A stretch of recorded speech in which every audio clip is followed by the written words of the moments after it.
What's up mga quiz, mga atis? Welcome back sa akin channel. This is Quiz Alan at ngayong araw papanoorin natin yung video kung saan nanalo si Alice Iyala against sa isang dating Grand Slam winner or winner natin, Australian winner na si Madison Keys. So hindi ko na ito patatagalin pa.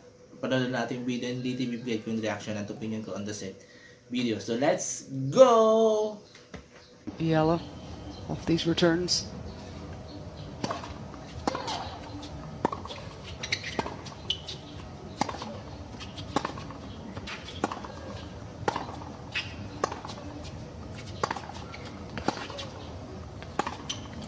Teeing off. It's Iyala teeing off. Madison Keys.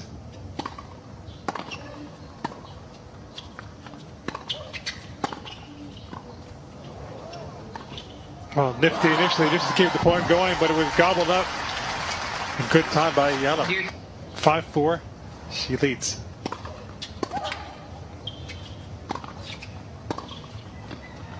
It was well in. I was 13 years of age and I said it. There was a 10-year-old that won it. She was actually 11.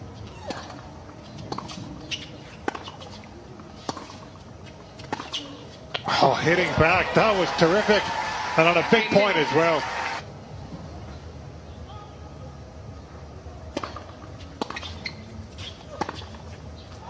She has done it again.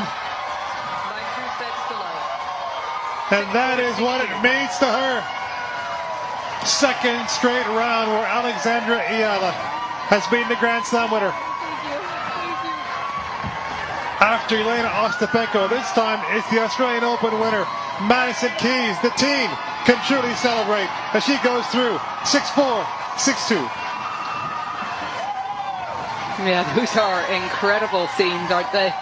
That's what you want to see. That's how much it means to this young woman who left home at 13, went to the Nadal Academy in Mallorca, and she's just gone and beaten the world number 5 and Australian Open Grand Slam champion. What a moment for her. She should enjoy every moment of this. Be careful, don't want to injure that thigh. I think coach niya yun. And she played an incredible match. I mean, she walked onto court and she dismantled the serve of Madison Keys. She lived with her from the back of the court. What is going through your mind right now? I'm so blank. I'm thinking of my parents who are watching now. Mom, Dad, nakuha ko. Oh my God! I can't call them because I have this interview, but I'll call them after. Anyway, yeah, that's it. Okay, tayo ko napanood natin yung video nung final part nung laro ni Alex Iyala where she won the game. Hindi pa ito yung finals, yung game pa lang yan. I don't know kung anong round yun, yung semis or quarterfinals, pero it was very good, di ba? Kakahanga, di ba? Another Filipino making his mark, her mark sa international scene ng sports, di ba? So, dumatami. Unti-unti, hindi ganun karami, pero unti-unti pinapakita ng Pilipino yung strength niya, galing niya sa sports, di ba? Nandiyan si Heidelin Diaz, di ba? First Filipino Olympic gold medalist. Ito sinundan ni Carlos Yulo, double medalist double gold medalist or multiple medalists sa Olympics nung 2024, di ba? Tapos nandiyan pa si yung Paul Volter. Then maraming na galing lumalabas ngayong panahon na to ng mga mahuhusay na atleta, and I hope na mas marami pa in the future. Kaso ang kakalungkot lang, medyo kulang pa rin ng suporta ng government itong mga atleta natin, di ba? Si Alex, I think malawak naman yung support niya when it comes to financial, pero yung ibang atleta natin na gumagawa ng pangalan internationally, di ba? Like si Yulo, si Diaz, saka yung Paul Volter na talagang kailangan ng tulong from the government pero hindi siya nila matulungan, diba? So I hope sana ito will inspire. I know, paulit-ulit natin sinasabi to, pero hindi nga nangyayari. Pero I hope sana this will inspire the government or the governing body na mahawak sa mga ganitong sports, di ba? Na mabigyan sila ng financial, mabigyan sila ng pansin.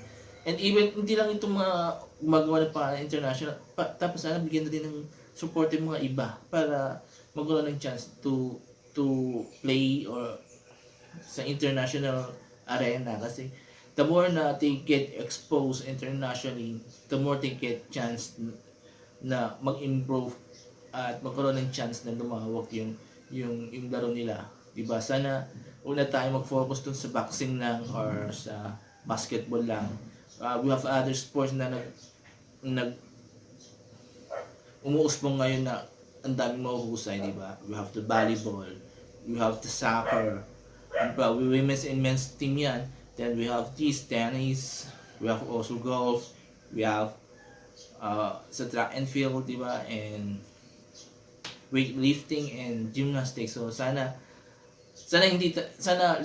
lawakan nung governing body na sa sports governing body na, diba, na tulungan itong atleta nito na ma-improve. So yun. So again, hindi ko pala kilala kung hindi ko alam kung anong relasyon niya kay ito sa former commissioner ng PBA na si Yala. Kung magtito ba sila, diba? So comment kayo sa baba kung magtito sila. So yun. So congrats to Alex Yala. Medyo malayo-layo pa tayo. So hindi pa ito yung finals, but at least nagawa niyang talunin yung world's number 5 at former Australian winner na si Madison Key, di ba? So we're still looking forward na umabot siya ng finals.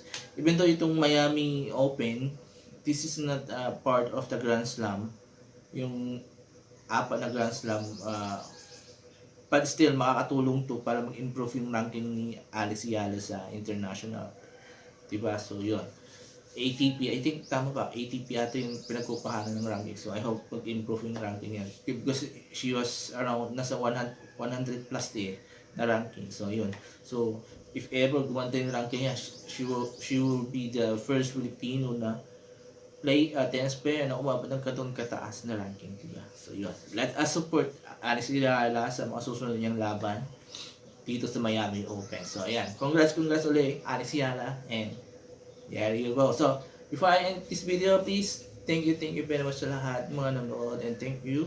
Mag-comment kayo dito sa baba kung nagustuhan nyo napanood yung video and napakinggan yung mga opinion ko regarding this. So thank you very much. Have a nice day. Bye bye.